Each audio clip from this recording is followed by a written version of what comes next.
إن أول بيت وضع للناس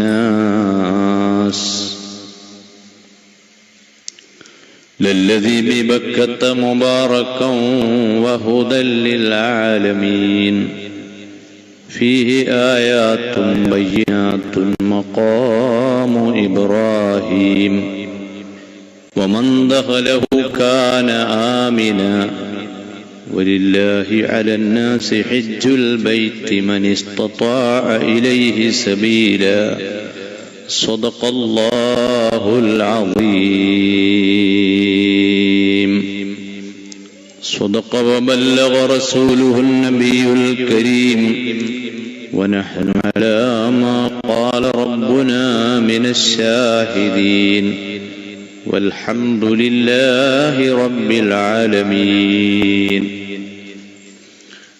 ബഹുമാന്യരായ മുജമ്മഇന്റെ പ്രസിഡന്റ് മശ്ഹൂർ ആറ്റക്കോയ തങ്ങൾ, ഈ സ്റ്റേജിൽ ഉപവിഷ്ടരായ അവേലത്ത് ഡോക്ടർ സബൂർ തങ്ങൾ, TMC മുഹമ്മദ് ബാഖവി, KP മുഹമ്മദ് ബാഖവി, ഹംസ മുസ്ലിയാർ, ആദരണീയരായ മറ്റു വ്യക്തിത്വങ്ങൾ,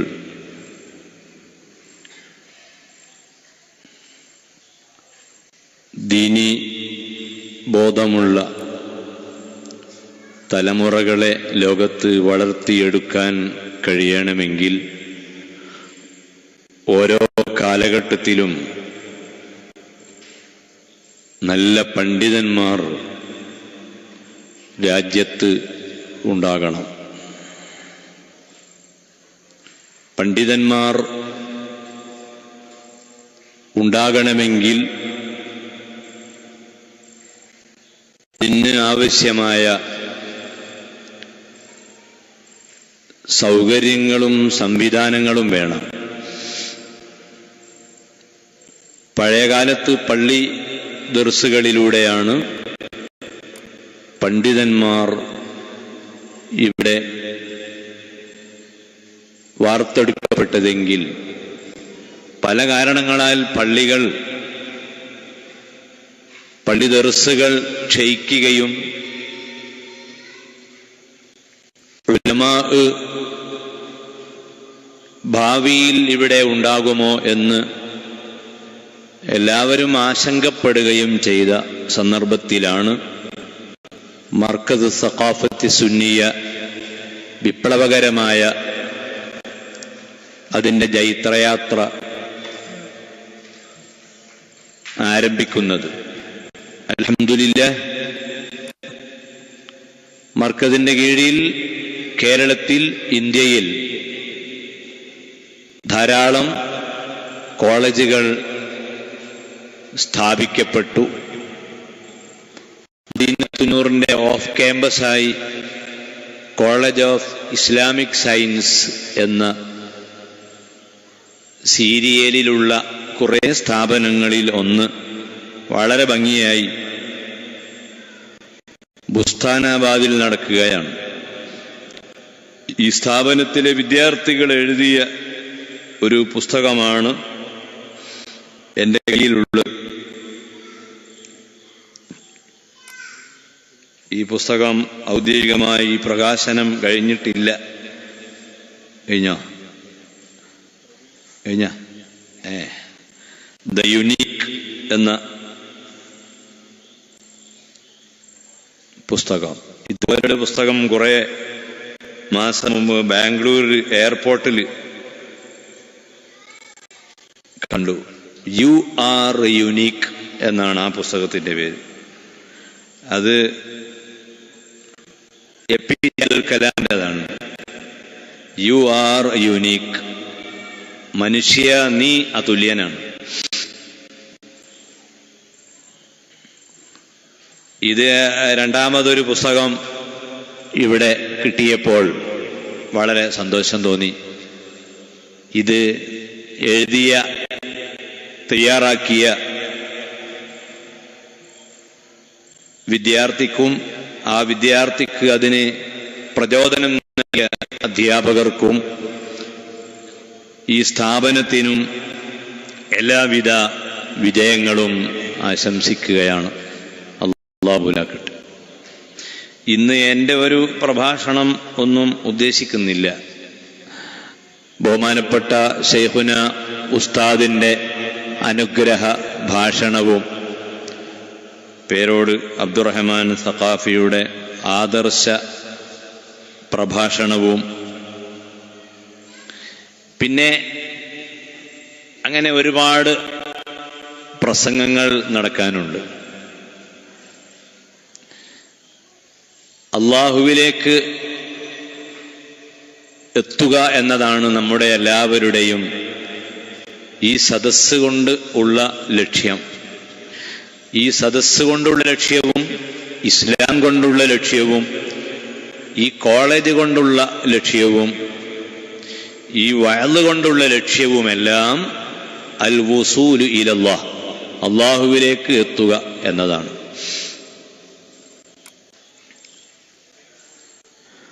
അള്ളാഹുവിൻ്റെ സൃഷ്ടികളുടെ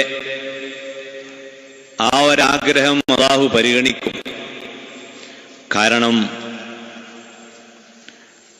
അള്ളാഹുവിലേക്ക് എത്താൻ ആഗ്രഹിക്കുന്നത് ഏറ്റവും നല്ല ഒരു പുണ്യ കർമ്മമാണ്. പിശാചിലേക്കാണ് ചില ആളുകൾ എത്തിക്കൊണ്ടിരിക്കുന്നത്. അത് പിശാചിന് ഇഷ്ടമാണ്. അള്ളാഹുവിലേക്ക് എത്തണമെങ്കിൽ കുറച്ച് പ്രയാസമുണ്ട്. കാരണം അള്ളാഹു അദൃശ്യനാണ്. അവനെ കാണാൻ നമ്മുടെ കണ്ണുകളെ കൊണ്ട് കഴിയില്ല. അവനെ തൊടാൻ നമ്മുടെ അവയവങ്ങൾ കൊണ്ട് കഴിയില്ല. അവനെ കേൾക്കാൻ നമ്മുടെ കാതുകൾ കൊണ്ടും കഴിയില്ല. പിന്നെ എങ്ങനെയാണ് ചേരുക? പഞ്ചേന്ദ്രിയങ്ങളിലൂടെ അള്ളാഹുവിനെ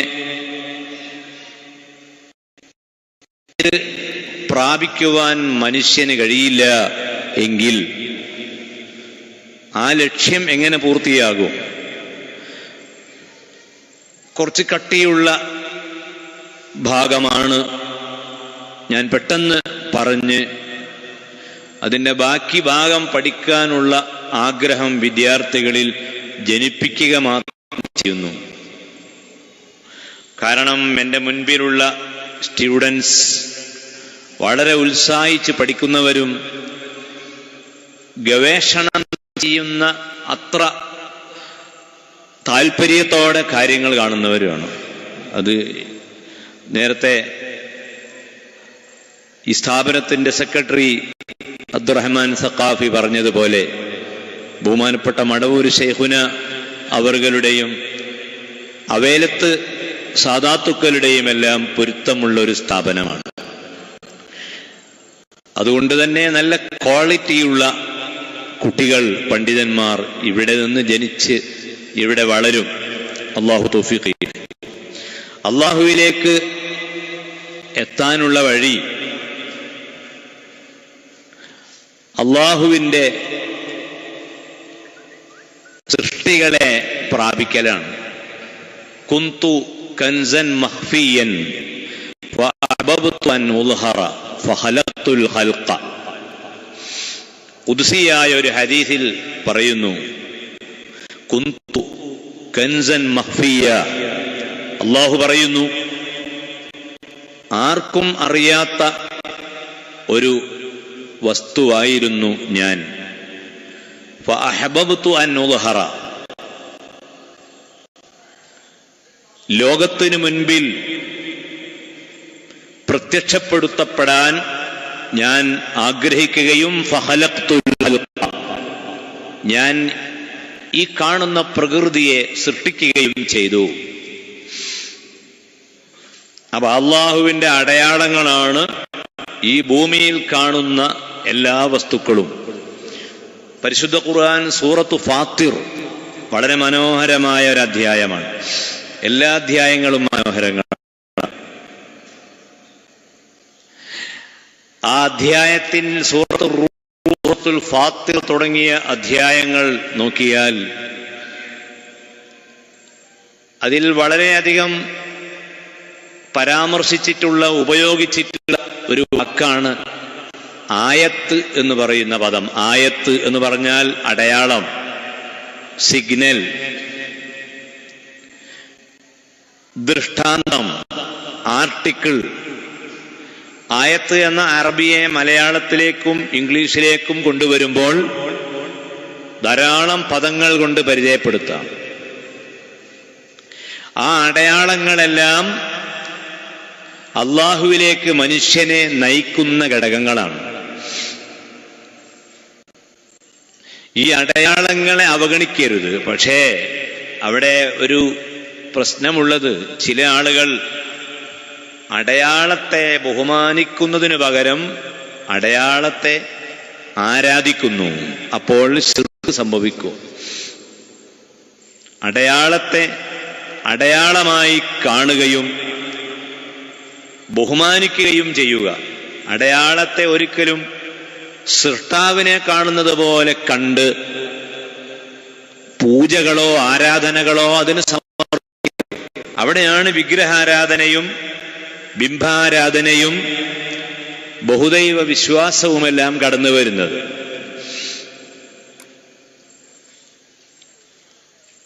ഇസ്ലാമിക സമൂഹത്തിൽ ചില ആളുകൾ തെറ്റിദ്ധരിച്ചു അള്ളാഹുവിനെ മാത്രം ബഹുമാനിച്ചാൽ മതിയെന്നും അള്ളാഹുവിൻ്റെ അടയാളങ്ങളെ ബഹുമാനിക്കൽ ശിർക്കാണ് എന്നും ധരിച്ചു. ആ ഉറക്കക്കാലം കൊണ്ട് സമൂഹത്തിലെ ബഹുഭൂരിപക്ഷം വരുന്ന സുന്നി വിഭാഗങ്ങളെ പിഴച്ച ആളുകളായി അവർ പരിചയപ്പെടുത്തുകയും അതുവഴി ലോകത്ത് ഒരുപാട് നാശങ്ങളും നഷ്ടങ്ങളും ഉണ്ടാവുകയും ചെയ്തു.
സലൂത്ത്, അതാണോ പിന്നീട് സല്യൂട്ട് ആയി ഇംഗ്ലീഷുകാർ ഉപയോഗിക്കാൻ തുടങ്ങിയത് എന്ന് പറയാൻ കഴിയില്ല.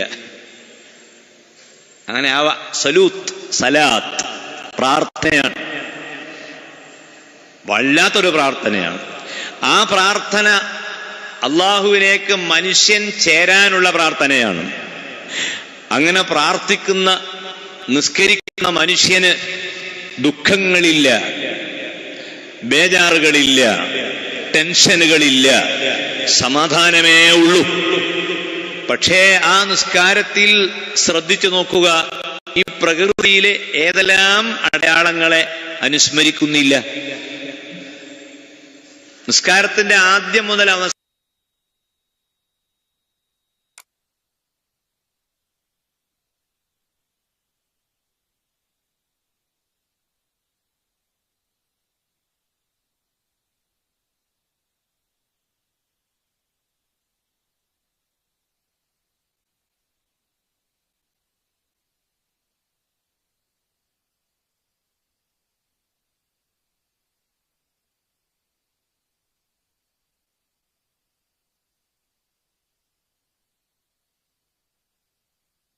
അവസാനം വരെ അല്ലാ അല്ലാ അല്ലാ അല്ലാ അല്ലാ, അങ്ങനെയല്ല.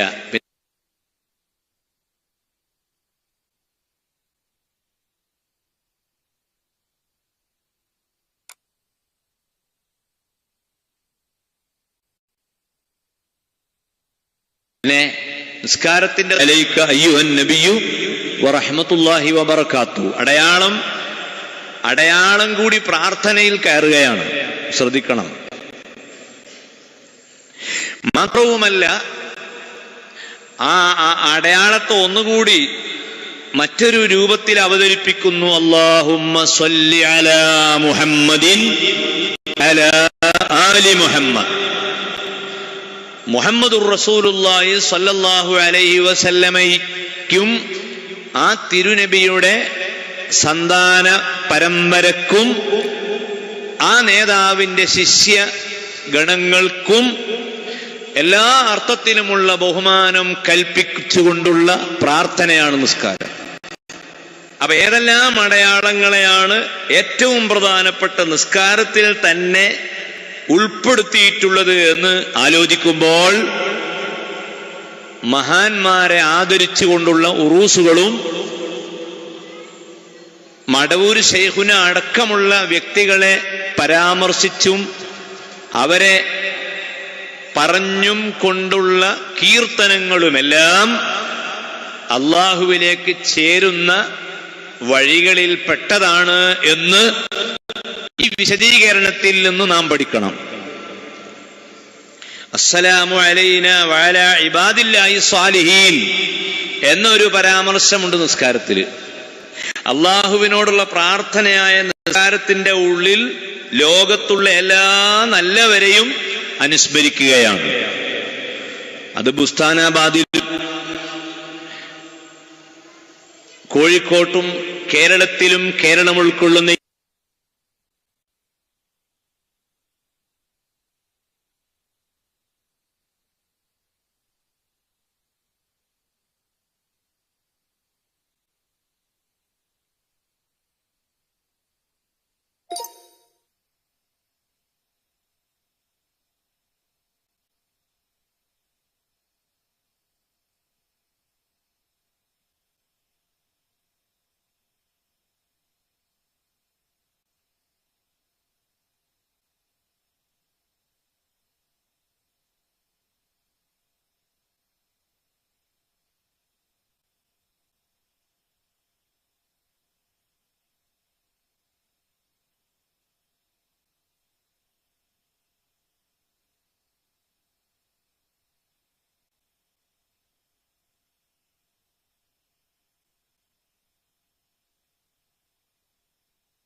സ്ഥാപിക്കാൻ പോവുകയാണ്. അള്ളാഹുവിലേക്ക് ചേരണമെങ്കിൽ അടയാളങ്ങളെ ഉപയോഗപ്പെടുത്തുക തന്നെ വേണം. അതാണ് ഇന്ന അവ്വല ബൈത്തിൻ വുളിഅ ലിന്നാസി ലല്ലദീ ബിബക്ക. ബക്ക, മക്ക, ഉമ്മുൽ ഖുറ എന്നിങ്ങനെ പല നാമങ്ങൾ ഉള്ള വിശുദ്ധമായ മക്കയിലുള്ള കഅബാലയമാണ് മനുഷ്യർക്ക് വേണ്ടി ആദ്യമായി സ്ഥാപിച്ചിട്ടുള്ള കെട്ടിടം എന്ന് ഖുർആൻ പറയുന്നു. ആ കെട്ടിടം ആദ്യത്തെ കെട്ടിടമായതുകൊണ്ട് അതിനൊരു പ്രത്യേകത, അവ്വലു ബൈത്ത്, ഒന്നാം കെട്ടിടം. പ്രയോറിറ്റി ആ ഒന്നാമത്തേതിന് നൽകിക്കൊണ്ട് ആ അടയാളത്തെ ബഹുമാനിക്കണം. അവിടെ തന്നെ പ്രവാചകന്മാരിൽ പ്രമുഖനായിരുന്ന ഖലീലുല്ലാഹി ഇബ്രാഹിം നബി അലൈഹിസ്സലാം ചവിട്ടി നിന്ന ഒരു കല്ല്, ആ കല്ല് അടയാളങ്ങളുടെ കൂട്ടത്തിൽ ഉൾപ്പെടുത്തിയിട്ട് ഖുർആൻ എണ്ണി മഖാം ഇബ്രാഹിം. നമ്മൾ മഖാം എന്ന് സാധാരണ മരിച്ച ആളുകളുടെ കുടീരത്തിന് മഖാം എന്ന് പറയാറുണ്ട്. മഖാം, ആ മഖാമുകളിൽ എന്താണുള്ളത്? ഏതോ ഒരു വ്യക്തി അവിടെ ഇരുന്നു, അല്ലെങ്കിൽ കിടന്നു, അല്ലെങ്കിൽ ഉറങ്ങുന്നു, അല്ലെങ്കിൽ അവരവിടെ തൊട്ടിരിക്കുന്നു, അവരവിടെ ഇരുന്നിരിക്കുന്നു. ആ ഒരൊറ്റ കാരണം കൊണ്ട് ആ മഖാമിന് എന്ത് പ്രാധാന്യമാണ് എന്ന് ചോദിക്കുന്നവർക്കുള്ള മറുപടി ഖുർആന്റെ ഈ ആയത്തിൽ അള്ളാഹു ഉൾക്കൊള്ളിച്ചു. ഫീഹി ആയാത്തും ബയ്യിനാത്തുൻ, അവിടെ കുറെ നല്ല അടയാളങ്ങളുണ്ട്. അതിൽപ്പെട്ട ഒരടയാളമാണ് മഖാം ഇബ്രാഹിം. ഇബ്രാഹിം നബി അലൈഹിസ്സലാം തൊട്ട, ഇബ്രാഹിം നബി അലൈഹിസ്സലാം സ്പർശിച്ച ഒരു കല്ല്, അതൊരു കല്ല്. സ്വർഗത്തിൽ നിന്ന് ആദം നബി അലൈഹിസ്സലാം പുറത്തേക്ക് പോന്നപ്പോൾ 2 എണ്ണം കൊണ്ടുവന്നു എന്ന് ദുറുൽ മൻസൂർ ഇമാം സുയൂത്തി റഹ്മത്തുള്ളാഹി അലൈഹി രേഖപ്പെടുത്തി. ഒന്ന് സ്വർഗത്തിലുള്ള സുഗന്ധച്ചെടി, മറ്റൊന്ന് ഹജറുൽ അസ്വദ്. ഇത് 2 സ്വർഗത്തിൽ നിന്ന് കൊണ്ടുവന്നതാണ്. ആദം നബി അലൈഹിസ്സലാം സ്വർഗത്തിൽ നിന്ന് വരുമ്പോൾ, ഭൂമിയിലേക്ക് വരുമ്പോൾ കൊണ്ടുവന്ന 2 എണ്ണമാണ്. ദുറുൽ മൻസൂർ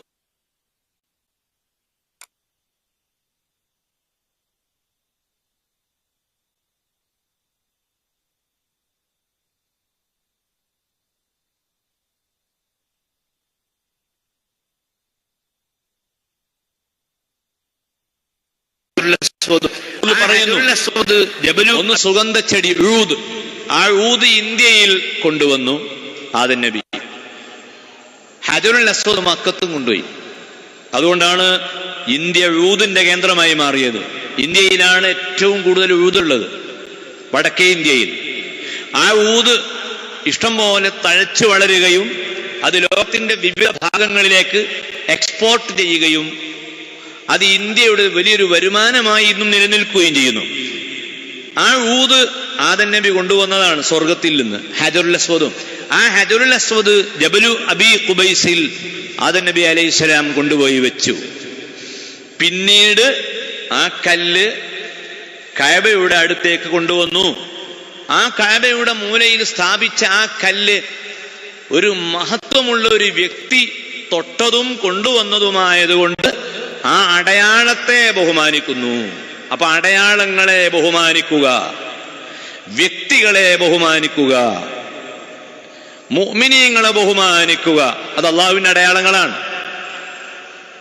അപ്പൊ അടയാളങ്ങളെ ആദരിക്കാതെ ബഹുമാനിക്കാതെ അള്ളാഹുവിലേക്ക് ചേരാൻ കഴിയില്ല.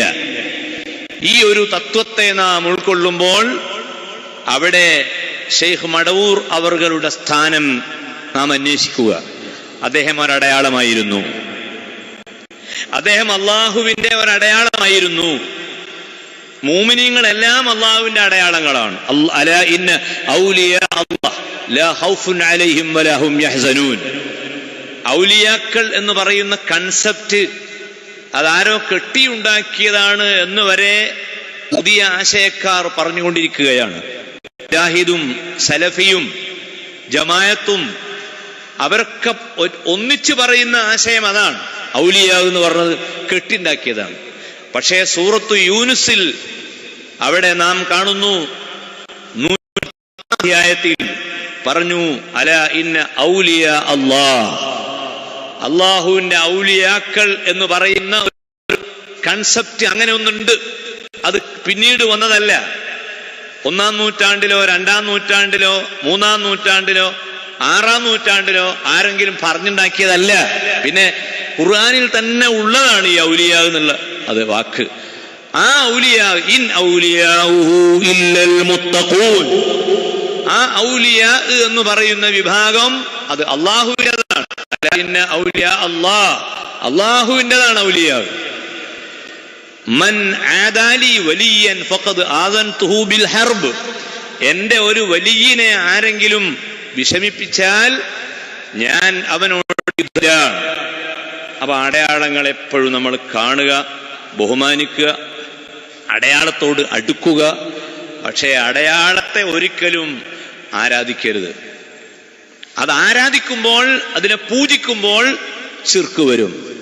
അവർ അള്ളാഹുവിന്റെ അടിമകളാണ്, അള്ളാഹുവിന്റെ താഴെയാണ് അവർ. അള്ളാഹുവിന്റെ അടിമകളായിരുന്നു ഔലിയാക്കൾ. ഈ പ്രപഞ്ചത്തിലുള്ള ഏതെല്ലാം അടയാളങ്ങളായി കാണുന്ന സാധനമുണ്ടോ അതെല്ലാം അള്ളാഹുവിന്റെ സൃഷ്ടികളാണ്.